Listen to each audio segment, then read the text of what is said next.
শবে কদরে নাকি সকল গুনাহ মাফ করা হয়, তাহলে বান্দার হক যারা খেয়েছে এবং শিরকের গুনাহ এগুলো কিভাবে মাফ হবে? আল্লাহ তো বলেছেন হাসরের ময়দানে সবকিছুর হিসাব দিতে হবে। শবে কদরে সব গুনাহ মাফ হবে, কিন্তু বান্দার হক তো মাফ হবে না ভাই। বান্দার হক বান্দার কাছ থেকে আদায় করে মাফ চেয়ে নিতে হবে, মাফ পেয়ে নিতে হবে, তারা হলে মাফ হবে না। আমরা অনেকে মোছে তাও দিয়া বসে আছি যে শবে কদর সব মাফ করে দিবে, তাইলে চুরি দাড়ি ডাকাতি 2 নম্বরে যা কিছু করলাম এক শবে কদর ইবাদত করলেই তো সব মাফ, তাহলে আর চুরি দাড়ি বন্ধ করার তো কোনো কারণ নাই। দেখুন, ইসলামের সাথে অন্য সব ধর্মের এখানে একটা মৌলিক পার্থক্য।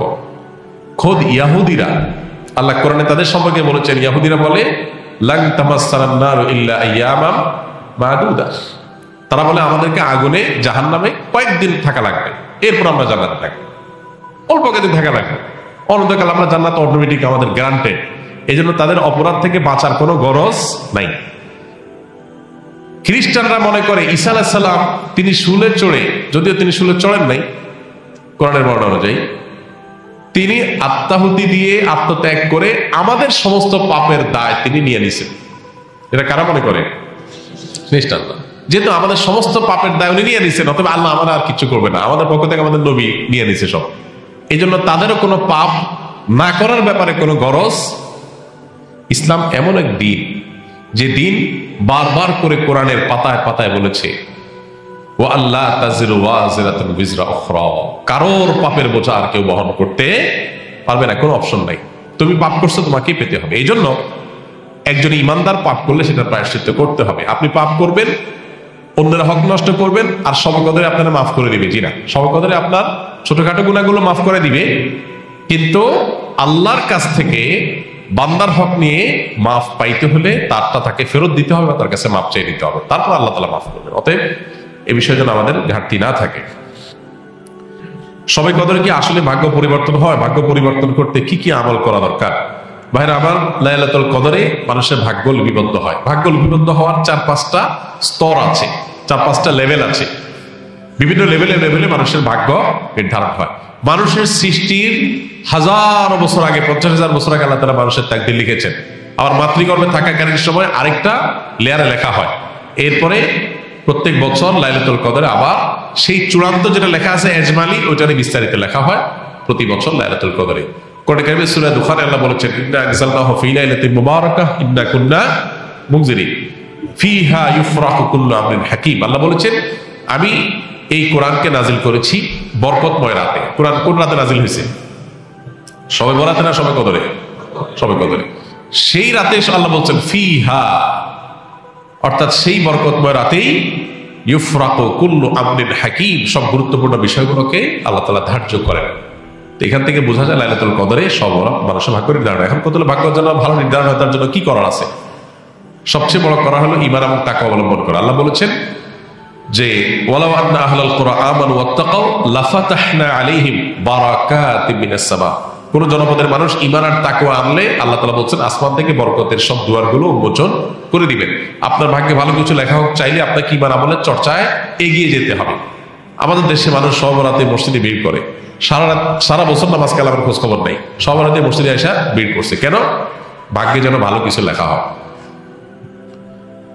একজন চেয়ারম্যান সরকারের কাছ থেকে রিলিফ পাইছে বা জনগণকে বন্টন করার জন্য জিনিসপত্র পাইছে।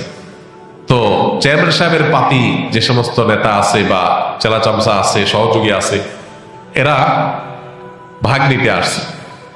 এক চামচা নির্বাচনের আগেও ছিল না, পরেও ছিল না, ভোটের সময় ছিল না, পরেও ছিল না, কোনো কিছুতে নাই। এখন যখন সরকারি চাইলে এসে হাজির হয়ে গেছে, গমা এসে হাজির হয়ে গেছে, সে এসে ভাগ নিতে হাজির হয়ে গেছে।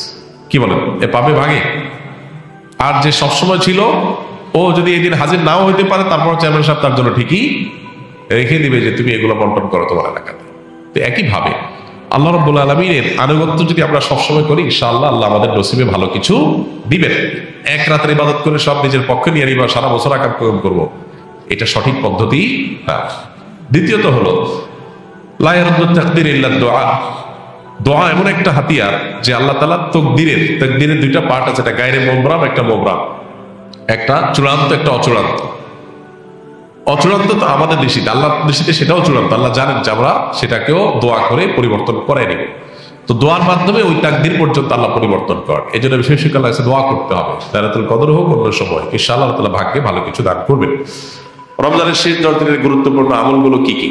রমজানের শেষ 10 দিনের সবচেয়ে বড়, সবচেয়ে প্রধান, অন্যতম আমল হলো ইতিকাফ করা।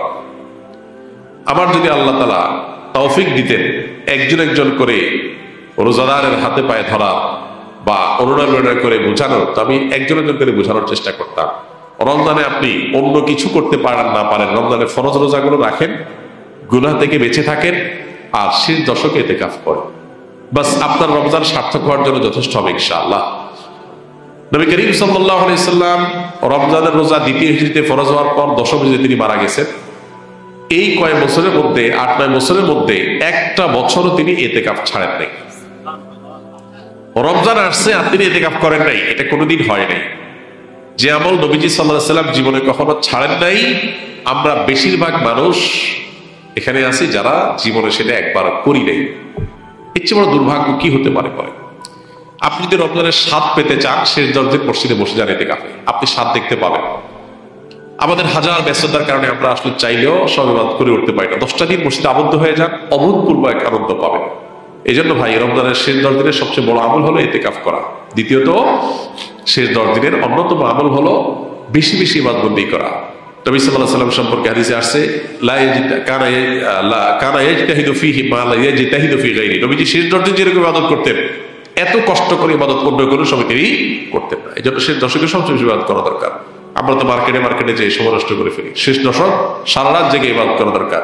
কানা ইদা দাখালাল আশর আহিয়া লাইলাহ ওয়া আইকাযা আহলাহ ওয়া শাদ্দা বি'জারাহ। নবীজি শেষ দশক শুরু হলে কোমর বেঁধে নিতেন, ফ্যামিলিকে, পরিবারের লোকদেরকে ডাকে তুলতেন এবং সারা রাত জেগে থাকতেন। এই জন্য ভাই, শেষ দশক যেন কোনোভাবে না ছুটে। আল্লাহ আমাদের তৌফিক দান করুন। শবে কদরের নামাজ কত রাকাত, নিয়ত কিভাবে করতে হয়, কি কি আমল আছে? শবে কদর বছরের সবচেয়ে শ্রেষ্ঠ রাত। এই রাতের ইবাদত খায়রুম মিন আলফি শাহর, 1000 মাসের ইবাদতের চাইতে উত্তম। তো এই জন্য এই রাত জেগে আমরা ইবাদত করার চেষ্টা করব। কিন্তু ইবাদতের নির্দিষ্ট কোনো ফরম্যাট, নির্দিষ্ট কোনো পদ্ধতি কোরআন বা হাদিস শিখায় দেয়নি যে আপনাকে নামাজ পড়তে হবে এত রাকাত, প্রথম রাকাতে অমুক সূরার সাথে তমুক সূরা এতবার পড়তে হবে, দ্বিতীয় রাকাতে অমুক সূরার সাথে অমুক সূরা এতবার পড়তে হবে, এরকম কোনো ধরা বাঁধা নিয়ম বলে দেওয়া হয় নাই। অতএব শবে কদরের নামাজ বলতে আলাদা কোনো ফরম্যাটের নামাজ নাই। আপনি 2 রাকাত করে নামাজ পড়বেন, ধীরে ধীরে সুন্দর করে যে কোনো সূরা দিয়ে পড়তে পারেন, যে কোনো সূরা যে কোনো সংখ্যকবার পড়তে পারেন, নির্দিষ্ট কোনো ফরম্যাট ঠিক করা নেই। শবে কদর উপলক্ষে একটা জিনিস শুধুমাত্র হাদিসে শেখানো আছে, এটা হলো একটা দোয়া, আল্লাহুম্মা ইন্নাকা আফুউন তুহিব্বুল আফওয়া ফাআফু আন্নি। আল্লাহ, আপনি ক্ষমাশীল, ক্ষমাকে পছন্দ করেন, আমাকে ক্ষমা করে দিন। এর বাইরে শবে কদরের নামাজ বলতে আলাদা নিয়মের কোনো নামাজ নাই। নামাজের বাইরে আপনি কোরআন তেলাওয়াত করবেন, দোয়া করবেন, জিকির আজকার করবেন, তাসবিহ তেলাওয়াত করবেন, বিভিন্ন নেক আমল করবেন, দ্বীনি বই পুস্তক পড়বেন, বিভিন্নভাবে আপনি রাতটাকে কাটাবার চেষ্টা করবেন।